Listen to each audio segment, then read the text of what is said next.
Varicose veins కి సరైన చికిత్స కోసం సంప్రదించండి ఎవిస్ హాస్పిటల్.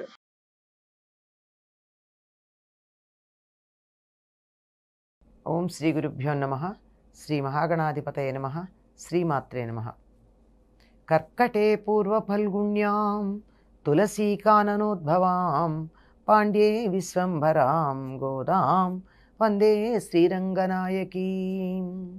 నీళాతుంగస్తనగిరితటీ సుప్తముద్బోధ్య కృష్ణం పారార్జం స్వం శృతిశతశిరసిద్ధమధ్యాపయంతి స్వోచ్ఛిష్టాయాం సృజినిగళితం యా బలాత్కృత్య భుంక్తే గోదా తస్యై నమైదమిదం భూయ ఏవాస్తు భూయః. శ్రీ భూనీలా సమేత గోదారంగనాథ స్వామినే నమః. ஆளிமலை கண்ணா ஒன்று நீ கை கரவேல் ஆளியுள் புக்கு முகந்து கொடாத்தேழி ஊழி முதல்வனுருவம் போல் மெய் கழுத்து பாளியந்தோளுடை பஷ்பநாபன் கையில் ஆளி போல் மின்னி வலம்புரி போல் நின்றதிருந்து தாளாதே சார்கமுதைத்த சரமளையில் போல் வாழ உலகினில் பெய்திடாய் நாங்களும் మార్గళి నీరాడ మగిలిందేలోరెంబావాయ్. గోదాదేవి 4వ నాటి బ్రాహ్మీ ముహూర్తంలో నిదురలేచి చెలులందరినీ తనతో పాటుగా స్నానం చేయడానికి రమ్మని పిలుస్తూ ఉంది. ఆ స్నానం చేసిన దాని ఫలితంగా ఏం జరుగుతుందో చెప్తోంది. ఎందుకనిట అంటే, ఓ గంభీర స్వభావం కలిగినటువంటి వర్షాలను నిర్వహించే ఓ మేఘుడా, ఓ పర్జన్యదేవా. పర్జన్యుడు అంటే ఉరుము, వర్షదేవుడు అనుకోవచ్చు, వర్షాధిపతి. నువ్వు దాతృత్వంలో కొద్దిగా కూడా తక్కువతనం చేయక ఔదార్యంగా ఉండు, చక్కగా చేస్తూ ఉండు.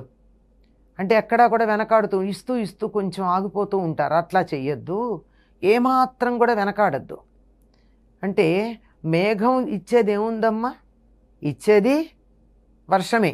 ఇచ్చే వర్షంలో కాస్త కక్కుర్తి పడద్దు, తక్కువ చేయకు, వెనకాడకు, ఉదారంగా ఇచ్చేసి గంభీరమైనటువంటి సముద్ర మధ్యంలోకి వెళ్ళి సముద్ర జలాలంతా తాగి నువ్వు బాగా తాగు. అక్కడ తాగడంలో కూడా వెనకాడద్దమ్మా. ఇక్కడ పూర్తిగా వర్షించాలి అంటే మేఘంలో నీరు దండిగా ఉండాలి. మేఘంలో నీరు దండిగా ఉండాలంటే సముద్ర మధ్యానికి వెళ్ళినప్పుడు చాలా నీటిని తాను గ్రహించాలి. పూర్తిగా తాగు. అలా తాగి కడుపు నిండా నీటిని తెచ్చుకుని ఆకాశంలో వ్యాపించి గర్జించి సర్వజగత్కారణభూతుడైన నారాయణుని దివ్య విగ్రహంలాగా మాకు కనపడాలి. విష్ణువుని ఏమని చెప్తాం మనం? నీలమేఘశ్యాముడు అంటాం. నీలమేఘము అంటే నల్లని మేఘం అనే అర్థం తప్ప నీల శబ్దానికి సంస్కృతంలో నలుపు అని అర్థం. అంతేగాని మనం ఆంగ్లంలో బ్లూ అనుకుంటామే, అది మాత్రం కాదు. అటువంటి నల్లని మేఘం లాంటి శరీరం కలిగిన వాడైన పద్మనాభుళ్లాగా మాకు దర్శనం ఇవ్వాలి సుమా నువ్వు. అంటే ఆయన నల్లని మేఘంతో నీలమేఘశ్యాముడు ఎందుకంటాం? నిండుగా నీళ్లుండి వర్షించటానికి సిద్ధంగా ఉన్న నల్లని మేఘం లాంటి శరీరం కలవాడు. తెల్లని మేఘంలోంచి నీళ్ల చుక్కలు ఉండవు, నీళ్ళన్నీ వర్షించేస్తే తల్లబడిపోతుంది. కనుక నల్లని మేఘంలా ఉంది అంటే వర్షించడానికి సిద్ధంగా ఉంది. ఆయన నీలమేఘశ్యాముడుగా ఉన్నాడు అంటే అడగంగానే వరాలని వర్షించడానికి సిద్ధంగా ఉంటాడు అని చెప్పడం. అటువంటి ఆయన అందమైన చేతులలో జంట ఉంది కదా, అందులో దక్షిణ బాహువులో ఉన్నటువంటి చక్రంలాగా మెరిసిపోతూ ఉండు. ఎలా ఉంటుంది దాని యొక్క మెరుపు? ఎలా ఉంటుంది? మేఘం మెరుస్తూ ఉంటే, నల్లని మేఘం విష్ణుమూర్తి శరీరం అయితే అందులో మెరిసేటటువంటి మెరుపు ఆయన చేతిలో ఉన్నటువంటి సుదర్శనం లాంటిది. సుదర్శన చక్రంలాగా మెరు అయిన తర్వాత ఎడమ చేతిలో శంఖంలాగా ఉరుము, కుడి చేతిలోనేమో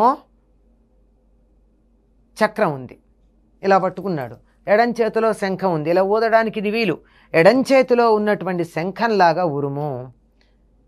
శార్ంగం నుండి విడిబడి వచ్చేటటువంటి బాణాల్లా వర్షమా అన్నట్టుగా వర్షపు చినుకులు వర్షించు. విష్ణుమూర్తి యొక్క ధనుస్సు పేరు శార్ంగము. శార్ంగము అని అనలేం గనక సారంగము మొదలైనటువంటి పదాలు వాడతాం. ఆయన చేతిలో ఉన్నటువంటి ధనుస్సు పేరు అది. ఆ శార్ంగం నుండి బాణాలు వస్తాయే, ఆ బాణాల్లాగా ఉండాలి పడేటటువంటి బాణ. అంటే అంత వేగంగా, అంత చక్కగా, అంత దట్టంగా రావాల్సి ఉంటుంది. అలా లోకమంతా కూడా సుఖించేటట్టు, మేము సంతోషించేటట్టు నువ్వు ఆ విధంగా వర్షించు.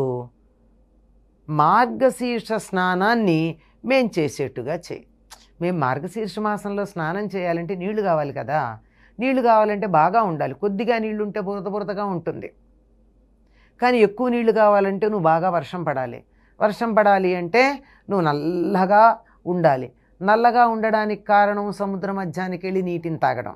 అలా ఉన్నటువంటి నువ్వు మాకు అలా నల్లని మేఘం ఆకాశంలో కనపడితే విష్ణుమూర్తిలాగా అనిపిస్తుంది. ఆయన నీలమేఘశ్యాముడు కనుక. అలా విష్ణుమూర్తిలా అనిపించినటువంటి ఆయన కుడి చేతిలో ఉన్నటువంటి చక్రంలాగా నీలో మెరుపులు కనపడాలి.